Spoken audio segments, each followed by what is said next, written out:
Hi అండి, ఈరోజు మనం రసం పొడి చేసుకుందాం. ఇలా మనం రసం పొడి చేసుకుంటే మనం కావాలన్నప్పుడు తొందరగా రసం నిమిషాల్లో చేసేసుకోవచ్చు.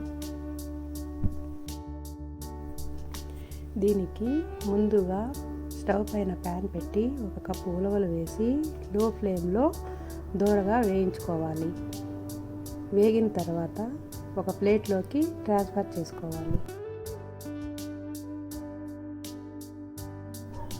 ఇప్పుడు ధనియాలు 1 కప్పు వేసి కొద్దిగా వేగిన తర్వాత జీలకర్ర 3/4 కప్పు వేసి ఇది కూడా బాగా వేగిన తర్వాత ప్లేట్లోకి ట్రాన్స్ఫర్ చేసుకోవాలి.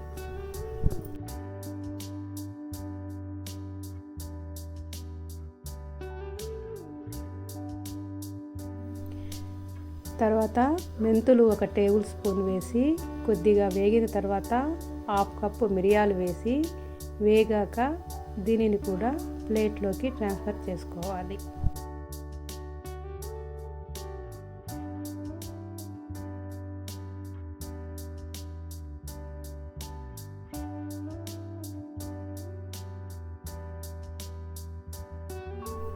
ఇప్పుడు ఒక 20-25 ఎండుమిర్చి అంటే మన కారానికి తగినట్టుగా తీసుకొని ఫ్రై చేసి దీనిని కూడా ప్లేట్లోకి ట్రాన్స్ఫర్ చేసుకోవాలి.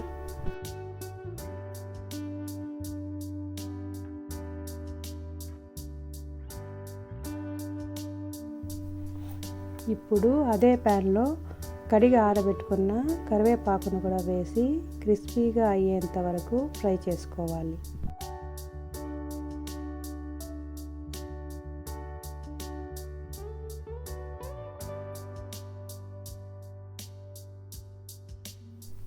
చల్లారిన తర్వాత వీటిని మిక్సీ జార్లో వేసి నున్నగా పౌడర్ చేసుకోవాలి.